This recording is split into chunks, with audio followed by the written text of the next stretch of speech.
Hey, what's up guys? This is Anthony from Anthony's Customs, and for this review, we are looking at the new Marvel Legends House of X Cyclops figure. Cyclops is a character which has seen kind of a lot of figures, especially recently, and not all of them have been great. Some of them have been kind of awesome, which was the one in the 2-pack, and some of them, almost all the other ones, have been fairly disappointing. I can group the 3-pack one in with the 2-pack one, but the single releases seem to have had their fair share of trouble. Will this single release be able to make up for that? I'm going to give you a hint. Yes, mostly. It's a really solid release. There's a few things to talk about, so we're going to do that, but it is, by and large, a really good release. So let's go ahead and get it off the stand and take a closer look. This guy stands just shy of 6.5 inches, which makes him pretty close to, let's say, 16.5 centimeters. And you might notice that this is a brand new build. Nobody's seen this part, this main body part, ever before. It's all 100% new. That would be true if this was 2013. This is the Bucky Cap mold, mostly.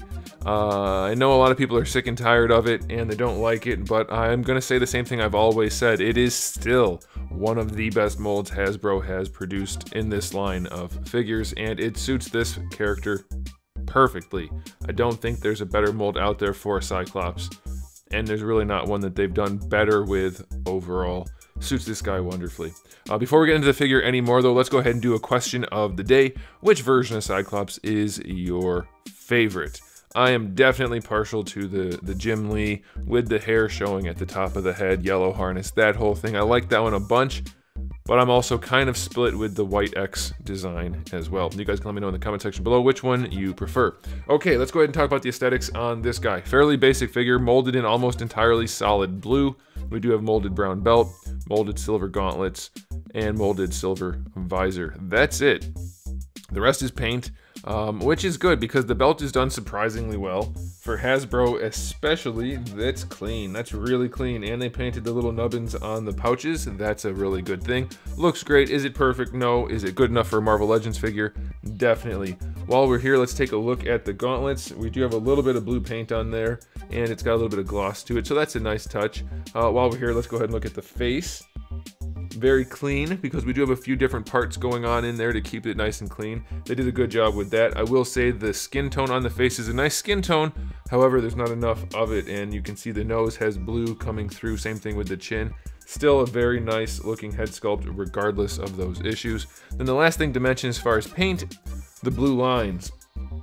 Very clean, surprisingly clean. For a Hasbro release, this is really good. And they've done this a few times in the past with odd line work that you wouldn't expect them to do a good job with. However, we do have some issues, like on this one, for instance.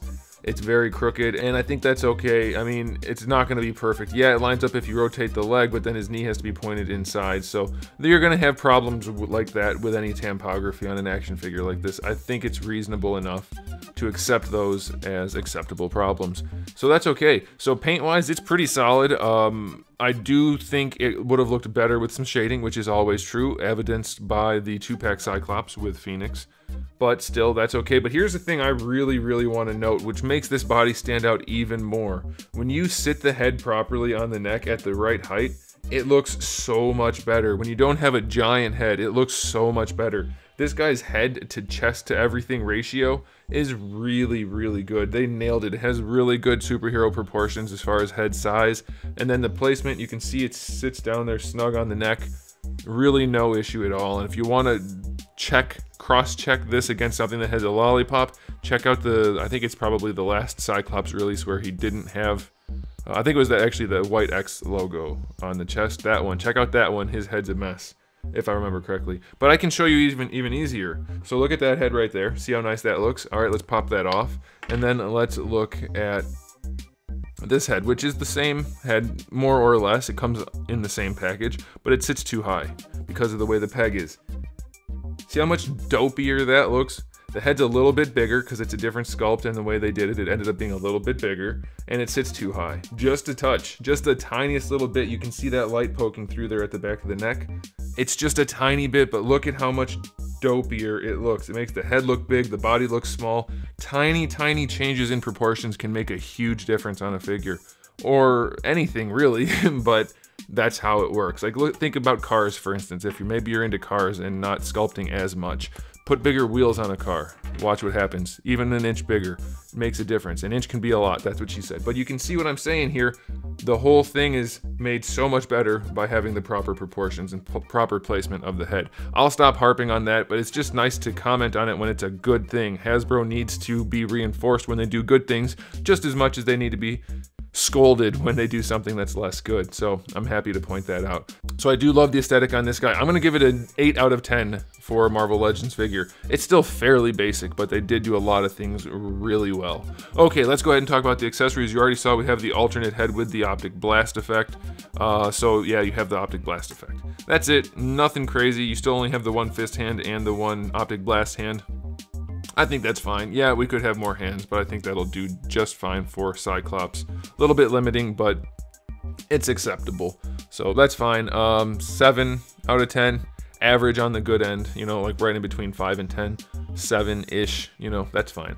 Okay, let's go ahead and talk about articulation, which shouldn't be too surprising considering it is a Bucky Cap mold, but there are a few new things which I could have mentioned in the aesthetic, but I didn't. So as I mentioned, the head does sit really nicely. Does it still function? Yes, it looks up, it looks down. You can rotate side to side. Do you get any attitude?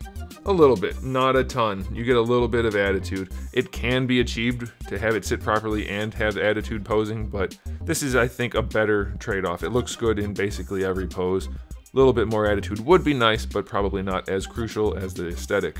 Shoulders have full rotation, of course, bringing the arms up to the side. A little bit better than horizontal, no problem there. Bicep swivel is fine. Pinless elbows. I'm gonna keep pointing that out because it's new parts technically most of the time anymore. So that's a little bit of a problem though. They function normally, it's a double jointed elbow, but because of the gauntlets and the way it wasn't accounted for, he only gets about 90 degrees. I'm not sure, I haven't really forced it, but I'm guessing it's gonna be very difficult for him to touch his visor without looking like a doofus. That's kind of a big oversight. They should have done something to account for the gauntlets on the arms, which, by the way, do not rotate. The wrists do have a swivel and a hinge, that's all fine. Ab crunch, we're back to not really working again on this mold. I don't know what the deal is with that, but mine doesn't go back any farther than that, so that's a bummer. It does go forward sufficiently, not a ton. A little bit of an issue with the paint not being continued back there, but I'm guessing if you're leaning him over that far, you're probably not looking at him from the back. Although maybe you are, so they should have done that. Waist twist is a standard waist twist. Floaty belt is floaty. That'll get out of the way as much as you need it to. Hips on mine are very loose. Guys, let me know if you have loose hips on yours. They're not entirely floppy, but I could achieve some flop if I put enough force behind them. So let me know, guys, if you have that issue. But they do go out to the side really well, better than most. Going forward, no problem at all. We do have really loose thigh swivels on him this time as well. Loose hips and thighs. Gonna be a little bit tricky to pose if they're all that loose. Mine's probably just bad luck, but let me know in the comment section. Double jointed knees, those are fine. Shin swivel, that's all fine. Still doesn't line up well on this mold. Still has tiny feet on this mold, but they do go all the way back and all the way forward, and we get a solid enough ankle rocker. So we do still have the same problems as before with some of the articulation and things like that. I'll give the articulation on this guy a 7 out of 10. It's nothing crazy, it's acceptable, it's suitable, it's not going to impress or disappoint too much, I think. Yeah, so final verdict on this guy, we still suffer from the same issues as before. Long calves, small thighs, tiny feet, a few different issues like that. Strange articulation issues, but all in all, for a $20 figure, I think Hasbro's going in the right direction. A little bit of proportional adjustment like this figure has goes a long way. If you do this kind of thing with all of the Hasbro figures, they automatically go up a point or two. Maybe, maybe not. Most of them would though. So yeah, I like it. I think it's a good release, and I think I'm going to give it a final verdict of 8 out of 10. It's a really solid release. Is it perfect? No. Is it hyper impressive? Probably not to most people, but you're gonna like the way it looks just because of the way that head is proportioned and the way it sits on the body and the nice clean blue line work. So there it is, guys. Thanks for watching. If you enjoyed the video, please do give it a thumbs up. If you didn't, give it a thumbs down, and if you haven't subscribed, you might want to. I have new videos almost every single day and thousands already on the channel, so make sure you come back for all of that. And in the meantime, keep collecting.